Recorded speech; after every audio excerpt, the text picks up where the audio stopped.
News आपके साथ में हूं वंदना स्टोरी। 2024 आम चुनाव से पहले कांग्रेस ने बड़ा चुनावी धमाका किया। यूपी कांग्रेस के अध्यक्ष अजय राय ने राहुल गांधी को अमेठी जबकि प्रियंका गांधी को वाराणसी से चुनाव लड़ने की बात कह दी है। यह अलग बात है कि ये दोनों कहां से चुनाव लड़ेंगे या लड़ेंगे भी या नहीं लड़ेंगे, लेकिन एक बात तो तय है कि कांग्रेस ने जो चुनावी बम फोड़ दिया है उसका असर सियासी गलियारे में साफ देखा जा रहा है। 2024 से पहले क्या कांग्रेस पार्टी प्रियंका गांधी को आगे करना चाहती है? पीएम मोदी के खिलाफ प्रियंका गांधी को चुनावी मैदान में उतारना चाहती है? तो सवाल यह भी, क्या वाकई कांग्रेस ऐसा करने वाली है? वाराणसी से प्रियंका गांधी को मैदान में उतारकर मोदी के साथ साथ बीजेपी को बड़ी चुनौती देने की रणनीति पर क्या कांग्रेस काम कर रही है? इसकी आखिर वजह क्या है? क्या राहुल गांधी से कांग्रेस की उम्मीद खत्म हो गई है? और क्या ऐसा माना जाए कि कांग्रेस बीजेपी के खिलाफ ये आखिरी सियासी इस्तेमाल कर रही है, आखिरी प्रयोग कर रही है? क्योंकि प्रियंका गांधी और नरेंद्र मोदी जब चुनावी मैदान में आमने सामने होंगे तो नतीजा कुछ भी हो, लेकिन प्रियंका गांधी की हार का मतलब होगा कांग्रेस का हमेशा के लिए गेम ओवर। क्या इस रिस्क को प्रियंका गांधी या पूरी कांग्रेस पार्टी उठाना चाहती है? क्या ये जोखिम ले पाएगी कांग्रेस? पीएम मोदी के सियासी कद के सामने प्रियंका गांधी कहां टिक पाएंगी? क्या वाकई टिक पाएंगी? और इस पर भी हम आज चर्चा करेंगे, तमाम सवालों का जवाब टटोलेंगे, लेकिन पहले आप देखिए खास रिपोर्ट। कांग्रेस ने फोड़ा 2024 से पहले चुनावी तो यूपी कांग्रेस अध्यक्ष अजय राय का बड़ा बयान सामने आया। उन्होंने कहा है कि राहुल गांधी अमेठी से चुनाव लड़ेंगे और प्रियंका चाहें तो वाराणसी से चुनाव लड़ सकती है। सुनिए क्या कुछ कहा। बिल्कुल राहुल गांधी अमेठी से लड़ेंगे। अमेठी के लोग यहाँ आए हैं और जहाँ से प्रियंका गांधी जी की इच्छा बनारस अगर होगी, हमारा एक एक कार्यकर्ता उनके लिए जान लड़ा। अरे 24 में दिखाई देगा और हर चुनाव आप देखिएगा कांग्रेस पार्टी का परचम लहराएंगे, आपसे वादा करते हैं। तो अजय राय के बयान के बाद से ही सियासत तेज हो गई है। बीजेपी नेता दुष्यंत कुमार गौतम कांग्रेस पर जमकर हमला बोल रहे हैं, उन्हें भी आपसे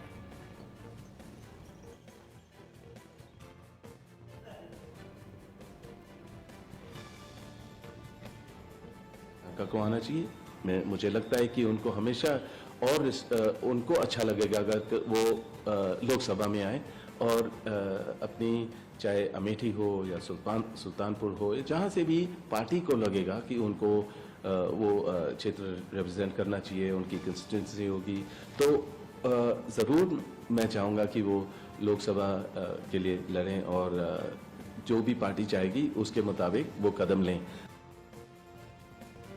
तो रॉबर्ट वाड्रा लगातार इस बात को कह रहे हैं कि प्रियंका गांधी संसद में जाने के योग्य हैं और सारी काबिलियत है उनके अंदर, वो चाहते हैं कि वो सांसद बने। वहीं राहुल गांधी के अमेठी से चुनाव लड़ने पर अमेठी की जनता क्या कहती है वो भी सुनिए। 2024 का चुनाव लड़ेंगे तो क्या रहेगा, जीतेंगे हारेंगे? जीतेंगे। क्या कहेंगे आप? यहाँ से कहा राहुल भैया जीतेंगे और भाजपा यहाँ से हारेगी।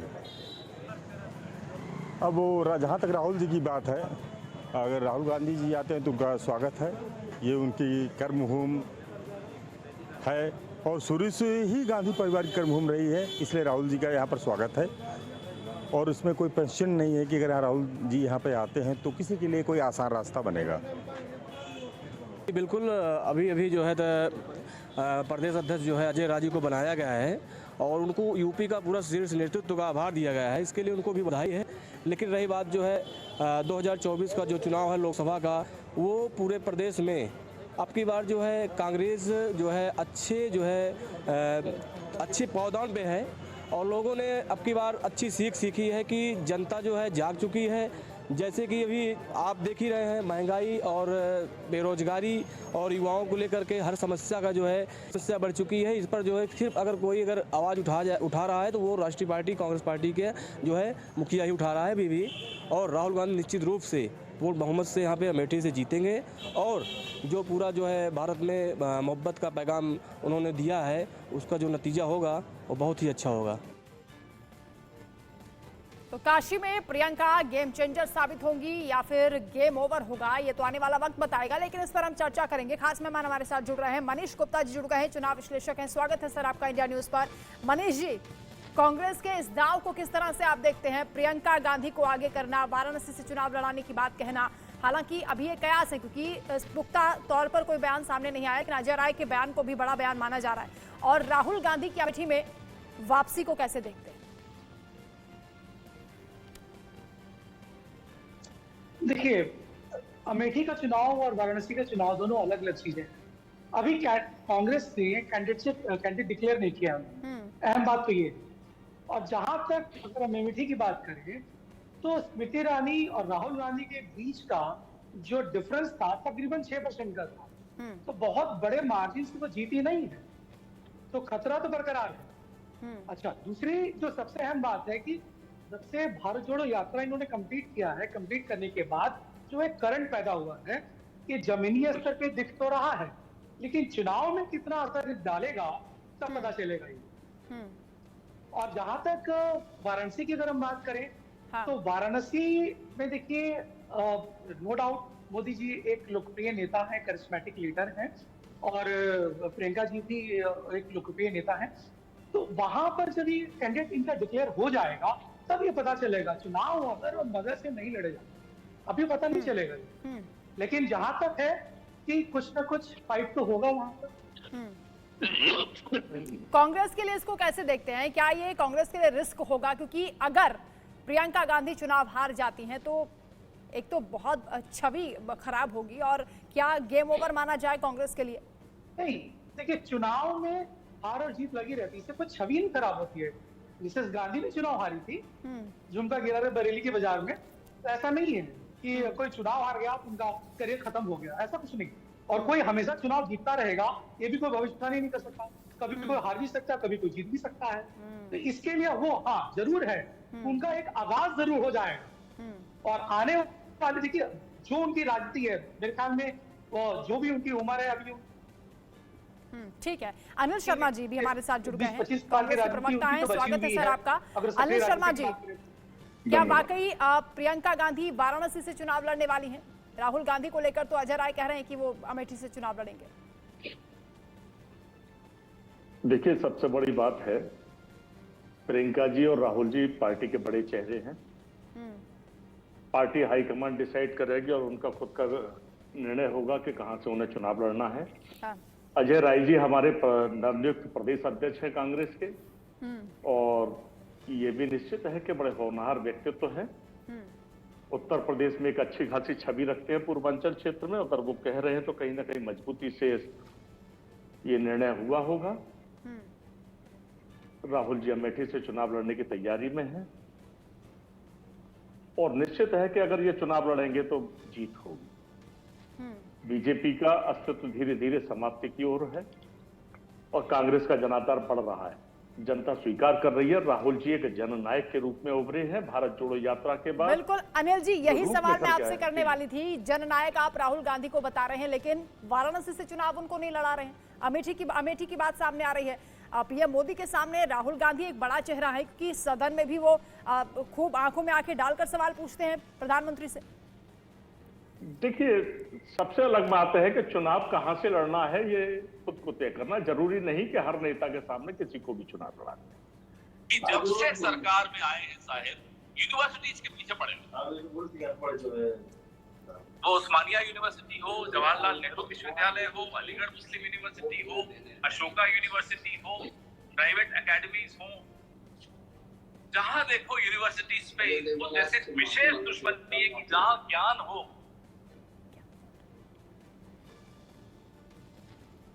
अनिल जी, आपको आवाज आ रही है? जी जी आ रही है। बीच में कुछ डिस्टर्बेंस था। जी जी बोलिए सर, बोलिए, बात पूरी करिए आप।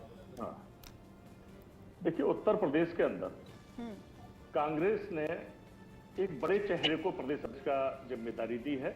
अजय राय जी 2 बार लोकसभा चुनाव लड़े, पहले विधायक भी रहे, मंत्री भी रहे, और एक अच्छा खासा जनाधार उनका पूर्वांचल क्षेत्र में है, बल्कि पूरे उत्तर प्रदेश में ब्राह्मण समाज के अंदर एक बहुत बड़ी खुशी की लहर है। हाँ। और पूरे प्रदेश के अंदर खुशी की लहर है अजय राय जी के बनने से। मैं आपको बताऊं भी कुछ देर पहले ही ब्राह्मण समाज की एक बैठक थी, उसमें हम थे, तो बड़ी खुशी की लहर है ब्राह्मण समाज में कि एक ब्राह्मण। ठीक है, आप कह रहे हैं खुशी की लहर है, लेकिन जो अजय राय ने घोषणा की है उस पर बीजेपी के जो नेता हैं वो अब तंज कस रहे हैं। बीजेपी नेता अमित मालवीय की ओर से कटाक्ष किया गया। उनका ये कहना है कि लेह में छुट्टियां मना रहे राहुल गांधी, ये सुनकर उनको शौक लगा होगा। देखिए, भारतीय जनता पार्टी के लोगों का काम है कटाक्ष करना। उनके सही मायने में कहा जाए, जब से विपक्ष एकजुट हुआ है मानसिक संतुलन उनका गड़बड़ा गया है। भारतीय जनता पार्टी तिलमिलाई हुई है और कुछ ना कुछ उलझलूल बातें बनाने में लगी पड़ी है।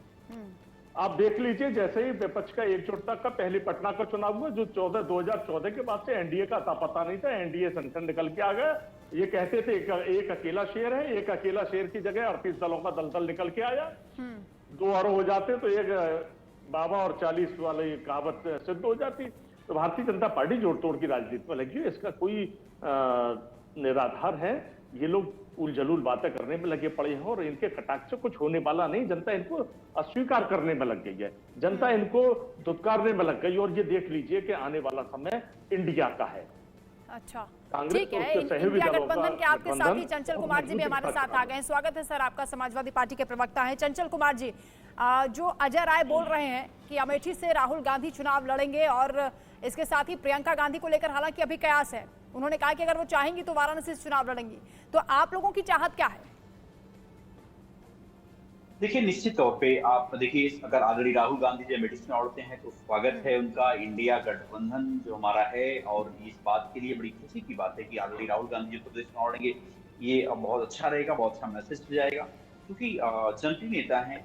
और जहां तक बात है आज भारतीय जनता पार्टी लोगों की, अगर आप देखें भारतीय जनता पार्टी के नेताओं में तो झूठ बोलने की होड़ लगी हुई। और भारतीय जनता पार्टी ने एक नारा दिया है, मेरा झूठ सबसे मजबूत। तो ये भारतीय जनता पार्टी के लोग इस झूठ को जो है, अभी आप देखें प्रधानमंत्री इतना झूठ बोलते हैं, अगर उनके झूठ पे किताब लिखी जाए तो 1000 पेज से ऊपर की किताब बन जाएगी। तो इतने झूठ बोलते हैं कि आप पूछिए, प्रधानमंत्री पद पे बैठा हुआ व्यक्ति, आप पूछिए क्या क्या बोलता है और क्या क्या बातें करते हैं लोग। लाल किले की प्राचीर से भूल जाते हैं कि राष्ट्र पर्व, ये राष्ट्र पर्व के लिए जो हम लोग आज लाल किले की प्राचीर झंडा फहरा रहे हो, और कोई इतना दम्भी प्रधानमंत्री कोई नहीं हो सकता कभी कि जो लाल किले की प्राचीर से अगले साल का ये भी कॉन्फिडेंस आप करे कि नहीं मैं ही प्रधानमंत्री बनूंगा। ये दम है, एक घमंड है। और रावण का घमंड शुरू हो गया तो आपको प्रधानमंत्री जी मोदी जी हैं। ठीक है, चलिए आप उसको घमंड बता रहे हैं। ठीक है, 60 साल मैडम, 60 महीने बनाम 60 साल बनाम 60 महीने मांग रहे थे, अब तो 120 महीने होने जा रहे हैं। आपने जो भी वादे करके आए थे, क्या कोई वादों पे बात करते हो क्या उन वादों पर? ठीक है, अनिल शर्मा जी, कुछ बीजेपी के नेता ये भी कह रहे हैं कि देखिए वाराणसी से सीट कौन ऑफर कर रहा है जो 2 बार प्रधानमंत्री से हार चुका है। अजय राय को लेकर ये तंज कसा जा रहा है। देखिए मैडम, अब क्या कहें भारतीय जनता पार्टी का? अनिल जी जी, भारतीय जनता पार्टी के लोगों का धीरे धीरे जनाजा खिंचा। मुझे लगता है कि ऐसा लग रहा है कि मोदी जी भी वहां से चुनाव न लड़े, बनारस से कहीं और भाग खड़े हो। तो भारतीय जनता पार्टी के लिए कहना कोई अतिशयोक्ति नहीं है, वो कुछ भी कह सकते हैं। रही बात अजय राय जी के 2 बार लोकसभा चुनाव लड़ने की, तो अजय राय जी ने इतनी कुव्वत दिखाई, उनमें इतना साहस है कि नरेंद्र मोदी के सामने वो चुनाव लड़े। और चुनाव हारना जीतना अलग बात है, लेकिन डटे रहना चुनाव में ये बहुत बड़ी बात है। अजय राय जी अपने आप में सशक्त नेता हैं। और मनीष जी, आपका अवलोकन क्या कहता है? अगर ऐसा होता है, ये फाइट अगर वाकई दिखाई देती है तो कितनी दिलचस्पी होगी इसमें, क्योंकि आम जनता भी इस मुकाबले को बड़ा रोचक ढंग से देख रही है, खासतौर से अमेठी की जनता भी चाहती है कि ये मुकाबला हो।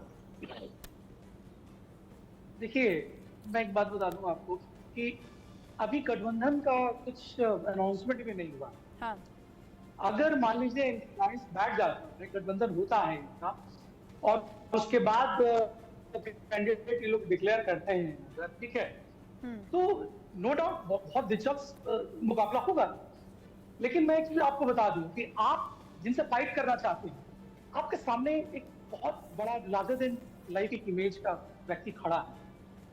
और चुनाव देखिए, हार और जीत तो एक अलग है, अब फाइट कैसे करते हैं, स्पिरिट कितनी है आप में लड़ने की, तो वो माने रखें। अब जिस तरीके की बात करें अजय राय को कितना परसेंट, देखिए अजय राय की व्यक्तित्व अलग है, प्रियंका जी की व्यक्तित्व अलग है, राहुल जी की व्यक्तित्व अलग है। नो डाउट राहुल जी चुनाव हार गए, अब हार गए, देखिए कोई न कोई कभी न कभी चुनाव हारेगा, कभी न कभी जीतेगा, अगर वो चुनावी मैदान में रहेगा। मेरा कहने का मतलब ये है मान लिया कि जब ये गठबंधन अनाउंसमेंट होगी तभी पता चलेगा कि ऊंट किस करवट बैठने वाला। जब तक गठबंधन नहीं आ रहा, देखिए अभी तो बीएसपी ठीक है चंचल कुमार जी, क्योंकि इंडिया गठबंधन को लेकर भी बड़े सवाल उठाए जा रहे हैं। चिराग पासवान को भी हम अभी सुन रहे थे, वो भी कह रहे हैं कि ये तो बिखराव वाला गठबंधन है, ये चल नहीं पाएगा, अभी से रार देखी जा रही है। क्या आप लोग सपोर्ट करेंगे राहुल गांधी को अमेठी में, प्रियंका गांधी को वाराणसी में? चंचल कुमार जी। देखिए निश्चित तौर से इंडिया गठबंधन हमारा है और हम लोग जो है एक साथ मिलकर चुनाव लड़ रहे हैं, एक सपोर्ट, एक दूसरे का सहयोग रहेगा। सबसे बड़ा सवाल आज समय में जनता के सामने ये, देश कैसे बची, हमारी संवैधानिक संस्थाएं कैसे बची। सबसे बड़ी लड़ाई ये है आम जनता बनाम एनडीए, नेशनल डिफॉल्टर एलायंसेस कह सकते हैं आप जानिए। आज ये हालत है, जितने भ्रष्टाचारी हैं इनकी पार्टी में, जितने भी बड़े बड़े नाम भ्रष्टाचारी के प्रधानमंत्री गिनवाए थे, सबको एक एक चुन चुन करके इन्होंने अपने साथ मिलाने खिलाया है। और सबसे बड़ी मजे की बात है, 2 दिन पहले बोलते हैं, 2 दिन बाद ही मिला लेते हैं। तो ये बहुत बड़ी बात है। दूसरी बात में जो आपने कहा कि आज अगर देखें आप पूरे देश के अंदर, क्योंकि भारतीय जनता पार्टी को पता चल गया है कि मोदी चेहरा, जो मोदी इमेज की बात कर रहे थे हमारे साथी गुप्ता जी, ये कह रहे हैं चुनाव कोई कोई हारता है। ये मान लिया इन्होंने अभी कि मोदी चुनाव हार सकते हैं, इन्होंने अपनी बात में ही कह दिया कि कोई चुनाव हार सकता है। और आप ये जान लीजिए, आज हालत यह है कि उत्तर प्रदेश में या पूरे देश में मोदी चेहरा डाउन हुआ है, मोदी ब्रांड खत्म हो रहा है, सबको मालूम है। इसलिए जो है ये विकल्प के रूप में भी नए नए लोगों की बात चर्चा कर रहे हैं बीजेपी के लोग। आप देखेंगे जैसे चुनाव करीब आएगा, लेकिन आप लोगों के गठबंधन को भी बड़ी दिलचस्पी से देख रहे हैं लोग। याद आ रहा है उनको, बीजेपी के लोग भी सवाल कर रहे हैं, वो कह रहे हैं कि यूपी के लड़के तो पहले भी देखे थे।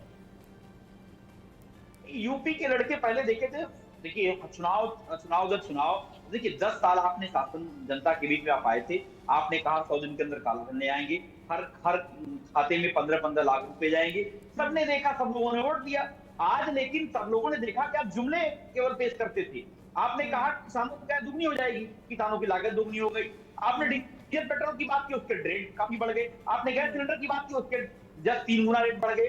तो आप खुद पूछिए मनीष भाई से, मैं पूछूं कि आप बताओ, आपके घर में 400 रुपए के बजाय 12 गैस सिलेंडर पहुंच रहा है, तो क्या भाभी जी आपके परिवार में डांट नहीं पड़ती आपको? कौन सी पार्टी के नेता हो तो बताओ, तुम्हें 400 का गैस सिलेंडर 1200 मिलता है, आपकी घर की औरतें डांटती होंगी, आपको मालूम है, लेकिन आपके दर्द सामने चैन से नहीं बैठ के बोल सकते। तो ये सबकी समस्याएं, हर आम जनता की समस्याएं। वो जनता कह रही कि जो मोदी की वोट के आए थे 400 रुपए का गैस सिलेंडर की बहुत ही महंगाई की मार, बहुत महंगे सिलेंडर है, अब वो 1200 के मिल रहे हैं। तो किस समूह से जनता के बीच में जाओगे?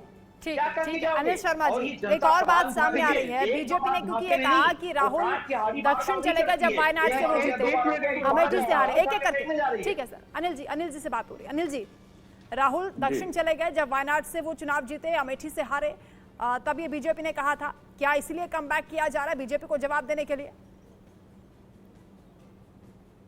क्या कहें, बीजेपी वालों की मानसिक संतुलन खोते जा रहे हैं धीरे धीरे, उल जलूल बातें करने पर लगे। देखिए वायनाड हो, नेता कहीं से भी चुनाव लड़ सकते हैं जहां जनता चुनना चाहे। वायनाड की जनता ने राहुल जी को स्वीकार है। अमेठी में अगर किसी कारण से हार भी गई चुनाव, तो इसका मतलब ये नहीं है कि राहुल गांधी नेता नहीं रहे। ठीक है, आज अमेठी में सर्वे करा लीजिए, अमेठी की जनता पूरी तन मन से, धन से, हर तरीके से राहुल जी को चाह रही है। स्मृति राजनीति किया क्या है वहां? भारतीय जनता पार्टी की सरकार ने दिया क्या है देश के नौजवानों को, देश के किसानों को, देश के मजदूरों को, देश के माता बहनों को दिया क्या है? हाँ। सिर्फ झूठ के पुलंदे के अलावा कुछ नहीं है। और ये सही बात तो ये है कि आज ये जनता के बीच में जाने से कतरा रही है और केवल मीडिया पर बैठकर बातें जरूर ठीक है। कई मुद्दे हैं, ये बता रहे हैं कि जिसको लेकर जनता के बीच में हम जाएंगे तो जनता हमें सपोर्ट करेगी, क्योंकि बीजेपी ने वो काम नहीं किया, ये आप बता रहे हैं। लेकिन मनीष जी, मूल्यांकन तो किया जाता है जब कैंडिडेट्स को आपस में तुलनात्मक रूप से देखेंगे, क्योंकि जब वोट देने के लिए जाती है जनता तो देखती है कि सामने कौन उम्मीदवार है। पीएम मोदी के सामने अगर प्रियंका गांधी को चुनाव लड़ाया जाएगा, हालांकि अभी इस पर मोहर नहीं लगी है, तो इस तरह से मूल्यांकन आप करेंगे दोनों फेसेस का? देखिए, कांग्रेस अपने कार्ड बड़े चालाकी से खेलेगी, ऐसा नहीं है। देखिए, इनके जो सपोर्टर हैं, इनके जो हैं, वो लोग कुछ भी बोल सकते हैं, लेकिन इनका सिर्फ नेतृत्व तो फैसला करेगा कि कौन वहां से चुनाव लड़ेगा। और जहां तक अगर हम एक बार मान भी लें कि प्रियंका गांधी वहां खड़ी होंगी, ठीक है, नेता है, चुनाव लड़ सकती है। और अगर इस डर से अगर मान लीजिए कि बच्चा फेल हो गया, मैंने ऐसे कितने लोगों को देखा है जो क्लास में फेल हो और आईएएस बन गए, लेकिन ये कोई मानदंड नहीं है। मैं ये नहीं कह रहा हूं, लेकिन आप जिससे फाइट करना चाहते हैं, देखिए चुनाव बैटल ऑफ परसेप्शन, आप परसेप्शन बना पाएंगे, आपके पास मुद्दा है, आप उसको इनकैश कर पाएंगे, बजा पाएंगे, समझा पाएंगे, डेफिनेटली आप जीत सकते हैं। लेकिन मोदी बनाम प्रियंका गांधी रहेगा अगर, तो ये चुनाव वाकई दिलचस्प हो। लेकिन राहुल गांधी जी अगर आ जाते प्रियंका जी की जगह तो शायद और ज्यादा दिलचस्प हो जाता आने वाले भविष्य में, अगर ऐसा होता। देखिए राहुल, देखिए अब अगर हम राहुल जी की बात करें तो भारत जोड़ो यात्रा के बाद उनका जो एक व्यक्तित्व उभर करके आया है, उसमें पॉजिटिवनेस जिसको कहते हैं वो इतना ज्यादा है, लगता है जैसे उनको कुछ होने का डर ही नहीं है। हाल के दिनों घटनाएं अगर हम देख लें, हम तो पूरी मूल्यांकन करेंगे ना, हम तो किसी के पक्ष में नहीं बोल रहे, जो सत्य है वही रख रहे हैं, ना किसी के विपक्ष में ना किसी के पक्ष में। लेकिन अगर राहुल जी की बात करें, डेफिनेटली चुनाव अगर उनको भारतीय राजनीति में आप अगर कांग्रेस बात करती है कि फ्रीडम मूवमेंट की पार्टी है, इसमें कोई शक नहीं है, 125 साल पुरानी पार्टी भी है। ठीक है अनिल शर्मा जी, क्या ये माना जाए कि प्रधानमंत्री ने लाल किले की प्राचीर से जो एक तरीके से दावा किया है, एक चैलेंज के रूप में आपने उसको एक्सेप्ट किया, उन्होंने कहा कि मैं अगले साल फिर आऊंगा तिरंगा फहराने के लिए? देखिए, स्वतंत्रता दिवस के अवसर पर लाल किले की प्राचीर से जिस प्रकार से जो प्रधानमंत्री को भाषण देने चाहिए उस हिसाब से वो भाषण नहीं थे, वो चुनावी भाषण थे। और लेकिन इतनी गंभीरता के साथ इस बात को कह देना कि मैं दोबारा ऐसी किले से भाषण दूंगा, तो ये बहुत गलत है। चुनाव जनता तय करेगी, जनता आपको स्वीकारती है या नहीं स्वीकारती है, ये फैसला बाद की चीज है। लेकिन 15 अगस्त जैसे कार्यक्रम से, स्वतंत्रता दिवस के जैसे कार्यक्रम से आप प्रधानमंत्री होकर इस तरह की बातें करते हैं, तो ये कहां की नहीं। अनिल शर्मा जी, मुझे बताइए कि राहुल गांधी का अमेठी से चुनाव लड़ना तय है या अभी विचार होगा कि उनको वाराणसी से उतारा जाए या प्रियंका को अमेठी से उतारा जाए? अभी फेरबदल हो सकता है। बिल्कुल, अभी तो बहुत समय है और ये निर्धारित होगा कि हमारी पूरी टीम, केवल अकेली कांग्रेस सारी फैसले नहीं करेगी, सारी इंडिया की टीम मिलकर फैसला करेगी कि किसको कहां से चुनाव लड़ना है। तो ये बात आप अजय राय को समझाइए सर। अजय राय तो दावा कर रहे हैं कि राहुल गांधी अमेठी से चुनाव लड़ेंगे। देखिए, अजय राय जी हमारे प्रदेश अध्यक्ष है, सम्मानीय है। हाँ। और अजय राय जी ने अगर कुछ कहा है तो बड़ी ताकत के साथ कहा होगा। और रही बात इलेक्शन की, तो देखिए पूरे उत्तर प्रदेश के अंदर हम उत्तर प्रदेश के डिप्लोमेटिक जवाब हुआ सर आपका। चंचल कुमार जी एक तरफ ये कह रहे हैं इंडिया गठबंधन से सहमति लेंगे, बातचीत करेंगे, सलाह लेंगे, उसके बाद फैसला करेंगे। एक तरफ कह रहे हैं कि नहीं, हमारे बड़े नेता हैं अजय राय जी, उन्होंने कह दिया तो सोच समझ कर कहा होगा। चंचल कुमार जी, चंचल जी बोलेंगे सर, एक सेकेंड। चंचल जी, राय मशवरा हो गया सर आप लोगों का? देखिए, ये अभी वक्त है इन सब सारी चीजों के लेकर के वो बैठ करके सब डिसाइड हो जाएगा। और मैं अनिल जी की बात से सहमत हूँ कि भाई अजय राय भी प्रदेश अध्यक्ष हैं और उन्होंने कुछ कहा होगा तो कुछ उनके पास जो भी होगा मैसेज होगा, ये वक्त पता है। राहुल गांधी बड़े नेता हैं और वो प्रदेश किसी भी सीट से लड़ेंगे तो समाजवादी पार्टी स्वागत करेगी उनका, ऐसा नहीं हमें लड़ेंगे, बहुत अच्छा है। और देखिए, अब सबसे बड़ी बात मैंने बताया कि बात किसी सीट को पर्टिकुलर लेके नहीं है। सबसे बड़ा सवाल आज समय देश कैसे बचे, देश की संवैधानिक संस्थाएं कैसे बची। आपने देखा होगा जिस तरीके चुनाव आयोग की जो नियुक्ति को लेकर के, जो अध्यक्ष नियुक्ति को लेकर के, यही नारा तो आप लेकर चल रहे हैं ना सर, इंडिया गठबंधन का यही तो नारा है कि लोकतंत्र को बचाना है, संविधान को बचाना है। तो ये बताइए ना कि बड़ा चेहरा उत्तर प्रदेश, क्योंकि इतना बड़ा प्रदेश है, यहीं से दिल्ली का रास्ता तय होता है। राहुल गांधी को आप चाहते हैं कि पीएम मोदी के सामने चुनाव लड़े या स्मृति ईरानी के सामने? आपकी भी तो राय जरूरी है ना सर। चंचल जी, स्मृति ईरानी, देखिए स्मृति ईरानी कहीं पे स्टैंड नहीं करती है। आज अगर देखें तो स्मृति ईरानी केवल और केवल जो है, आपने देखिए बड़ी छोड़िए उनको, डिमांड करिए राहुल गांधी को उतारिए वाराणसी से। चंचल जी, अमेठी में जनता के पास जाइए तो आपको ये जानकारी मिल जाएगी कि स्मृति ईरानी का बहिष्कार कर रही जनता वहां से, और आदरणीय राहुल गांधी चुनाव लड़ेंगे, बहुत बड़े मार्ग चुनाव जीतेंगे वहां पे। और इंडिया जो ताकत है, ये बहुत मजबूत ताकत नहीं, आप सीधा मुकाबला पीएम मोदी से करने वाले हैं। इंडिया गठबंधन का यही कहना है ना कि मोदी बनाम जनता का ये चुनाव होने वाला है। तो ये बताइए कि राहुल गांधी को आप चाहते हैं वाराणसी से चुनाव लड़े या अमेठी ज्यादा जरूरी है आप लोगों के लिए?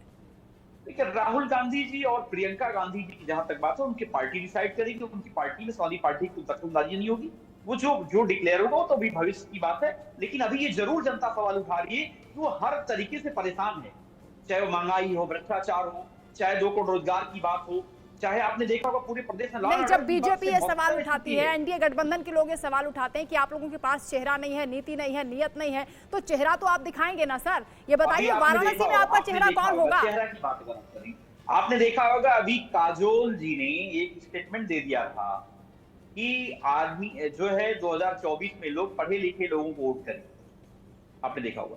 और देखिए किसको मिर्ची लग गई, किसने इस बात को रिएक्ट किया? बीजेपी के लोगों ने रिएक्ट किया। उन्होंने कहा कि भाई अनपढ़ आदमी को वोट न दें। तो अनपढ़ आदमी की बात सोचिए, अब खुद जो है ये हालत है कि सोचिए इतना बड़ा मैसेज। प्रियंका गांधी से बड़े नेता तो अखिलेश यादव है, चंचल कुमार जी, उनको उतरवा दीजिए वाराणसी से। मैं ये कह रहा हूँ ये पार्टी का अपना एक बड़ा फैसला है, पार्टी के बड़े नेता डिसाइड करेंगे। पार्टी डिसाइड करेगी वाराणसी से चुनाव कौन लड़ेगा या इंडिया गठबंधन तय करेगा सर? चंचल जी ये स्पष्ट कर दीजिए सर, लोग समझना चाहते हैं। चंचल कुमार जी, जब इंडिया गठबंधन में दरार की बातें सामने आ रही हैं तो बहुत जरूरी हो जाता है कि आप स्पष्ट राय रखें। यहाँ पर गठबंधन तय करेगा या कांग्रेस पार्टी तय करेगी कि चुनाव कौन लड़ेगा? इंडिया इतनी मजबूती के साथ आगे बढ़ रहा है, बीजेपी बौखलाई हुई है। मैंने बताया 38 पार्टियों के साथ गठबंधन किया इन्होंने और लोगों को ढूंढ ढूंढ के पकड़ के ला रहे हैं। इनको अगर ये लग जाए कि हमें इंडियन मुजाहिदीन से भी गठबंधन करने में फायदा है तो उनसे भी गठबंधन चल रही है भारतीय जनता पार्टी के लोग। इस सत्ता के लिए इतने वो क्या कर रहे हैं वो सवाल आपसे नहीं पूछा सर। आपकी पार्टी, आपका गठबंधन क्या कर रहा है वो सवाल आपसे किया, उस पर जवाब दीजिए ना सर।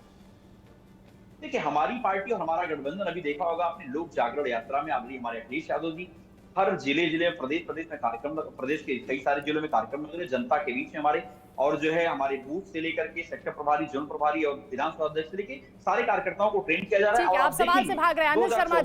अनिल शर्मा जी, अगर अखिलेश यादव जी को सामने करेंगे तो प्रियंका जी को हटाएंगे आप लोग? देखिए ये कहना गलत है कि किसको लाया जाएगा, किसको हटाया जाएगा, ये पार्टी के फैसले हैं। मैंने पहले भी कहा, कोई हिंट तो दीजिए ना सर, करने क्या वाले हैं आप लोग? रणनीति क्या होगी आप लोगों की? चेहरा कौन है आपका, कुछ तो बताइए। इंडिया गठबंधन का चेहरा बहुत बेहतरीन निकल के आएगा। सब लोगों के सामंजस्य तैयारी है और बहुत अच्छी तरीके से हम लोग चुनाव लड़ने की तैयारी में। एक सीट पर केवल एक पार्टी का प्रत्याशी होगा गठबंधन से और पूरी ताकत से हम लोग उसके लिए काम करेंगे, जो जिस पार्टी का भी प्रत्याशी होगा, है ना। और रही बात कांग्रेस का हो, सपा का हो, लोकदल का हो, आम आदमी पार्टी का, ठीक है। यानी मनीष जी बिना राय मशवरा किए पूरे गठबंधन के साथ मीटिंग किए, किसी एक पार्टी की तरफ से अगर ऐलान हो जाता है किसी नेता के नाम का कि वहां से वो चुनाव लड़ेंगे, किसी का भी नाम हो, किसी भी पार्टी का नेता हो, तो ये मुश्किल हो सकती है गठबंधन के लिए? देखिए ये तो देखिए वाराणसी की सीट की बात करें तो वो तो वेल नोन थी सर। अमेठी की बात करें तो इनका पारिवारिक वैसे ही रहा है, काफी टाइम से इनके पास सीट रही है, तो सीट के लिए ऐसा कुछ नहीं होगा। कुछ अगर ये लोग गठबंधन करना चाहेंगे तो आगे पीछे करके कुछ कर सकते हैं, लेकिन बहुत अहम बात है कि देखिए भारतीय जनता पार्टी बहुत मजबूत स्थिति में है, इसमें कोई दो राय नहीं है। सत्ता उनके पास है, इस जग जाहिर है। अब बात करते हैं उत्तर प्रदेश में 80 सीट, तो अमेठी और वाराणसी आप स्पेसिफिक बात कर रहे हैं, लेकिन जो सत्ता की जो चाबी होगी ना इस बार वो होगी हाथी के पास, और हाथी की कहीं तो चर्चा नहीं है। ये तो उनको तय करना है कि किसको किधर जाना है। हम लोग तो एक पॉलिटिकल एनालिस्ट है, जो हम सामने देख रहे हैं बयान कर रहे हैं। तो यहाँ अगर कोई बात कर रहा है अगर कि अब आप देख लीजिए बिहार में जिसके पास 5% है उसकी आरती उतारी जा रही है, और जिसके पास 13-14% है वो चुपचाप बैठा हुआ है, जो 1.5% वाला है वो उछल रहा है। तो मेरा कहने का मतलब है जब तक आप हकीकत से रूबरू नहीं होंगे तब तक आप सही फैसले नहीं ले पाएंगे, और सही लेने के लिए आपको बैठना पड़ेगा, आपको एनालिसिस करनी पड़ेगी। इनकी कुछ टीमें कर रही होंगी, पक्का कर रही होंगी, हमसे भी। ठीक है अनिल शर्मा जी, जब प्रियंका गांधी को महासचिव बनाया था तब भी ये बातें सामने आई थी कि राहुल गांधी को पीछे करके अब क्योंकि प्रियंका गांधी को आगे किया जा रहा है, अगर ऐसा होता है कि अमेठी से राहुल गांधी चुनाव लड़ेंगे तो वाराणसी बचा, वहां प्रियंका गांधी को अगर आप उतारते हैं तो ये सवाल फिर से दोहराया जाएगा। इस सवाल का क्या जवाब आपके पास? मैंने पहले ही कहा ये केवल अकेली कांग्रेस के फैसले नहीं है। कहा किस प्रत्याशी को उतारना पूरा गठबंधन का निर्णय होना है। फिर अजय राय कैसे ऑफर कर रहे हैं सर? अजय राय जी ने अमेठी के लिए किया, और ऑफर करना एक अलग बात है। मैं ऑफर करता हूं आपसे कि आप आगरा से चुनाव लड़िए, तो ये ऑफर है ना, डिसीजन तो नहीं है ना। लेकिन अमेठी को लेकर तो दावा कर रहे हैं ना कि राहुल गांधी लड़ेंगे, लड़ सकते हैं और लड़ेंगे में फर्क है ना सर। लड़ सकते हो, लड़ने में फर्क है, लेकिन अगर अजय राय जी ने कुछ बात कही है तो उसका वजन हो। ठीक है, लास्ट कमेंट चंचल जी। देखिए वंदना जी, सबसे बड़ी बात ये है, मैंने बताया ना आपको, अभी ये सारी चीजें बात की बातें हैं, लेकिन अभी आप देखिए जिस तरीके से भारतीय जनता पार्टी अभी तो हम लोग का स्टार्ट हुआ है, इंडिया गठबंधन बना, दूसरी तीसरी मीटिंग होने जा रही है और बीजेपी इतना बौखलाई हुई है। आप देखिए प्रधानमंत्री जी जब बोलते हैं तो अकबक बोलने लगते हैं, भटक जाते हैं क्या बोल रहे हैं, उनकी बॉडी लैंग्वेज बता रही है कि हम हार चुके हैं, हम हार रहे हैं। और ये देश जब उनसे सवाल पूछता है तो घबरा जाते हैं वो, और वो सवाल उनसे कोई पूछे ना उससे बचती है। और हार तो रहे हैं, हराएगा कौन, ये चेहरा तो आप बताते नहीं। की मांग उठी लोकसभा के अंदर और प्रधानमंत्री जी ने नहीं बोला और अंत में वो झूठे झूठे भागते रहे इधर उधर। और आज ये सवाल ये है कि देश की लड़ाई, देश बचाने के लिए आम जनता, जो इंडिया गठबंधन बना हुआ हमारा, वो मिलकर के सब लोग एक साथ डिसाइड करेंगे, एक सीट पर एक प्रत्याशी गठबंधन की तरफ से लड़ेगा चुनाव और भारतीय जनता पार्टी को मुंह की खानी पड़ेगी। और प्रधानमंत्री जी का जो समय है ये कि 10 साल 120 महीने होने जा रहे हैं और ये खत्म हो रहा है। जनता इंतजार करी कि हमें कब वोट देने का मौका मिलेगा। मैं सच बताऊं कि गांव में, क्षेत्र में जनता त्राइमाम है। जो किसान बेचारा सूखे से पीड़ित है, जो किसान उसकी जो लागत डबल हो गई, जिनकी इनकम दोगुनी करने की बात करती थी बीजेपी, आज हालत यह है कि डीजल पेट्रोल कितनी मार है कि जो सूखा किसान है बेचारा सिंचाई नहीं कर सकता वो। तो बहुत सारे मुद्दे हैं आम जनमानस के, जो सारे मुद्दों पे हम लोग जनता के बीच में जा रहे हैं और बता रहे हैं कि भारतीय जनता पार्टी सबसे बड़ी झूठी पार्टी है, इनके पास झूठ बोलने के अलावा कुछ भी नहीं है। आप कुछ हिंदुस्तान के इतिहास। ठीक है सर, जनता के विवेक पर छोड़ देते हैं कि जनता किस पर भरोसा करेगी, आपके वादों में, आपके मुद्दों में कितना दम है ये तो वक्त बताएगा सर। बहुत शुक्रिया आप सभी का हमारे साथ जुड़ने के लिए, चर्चा में शामिल होने के लिए।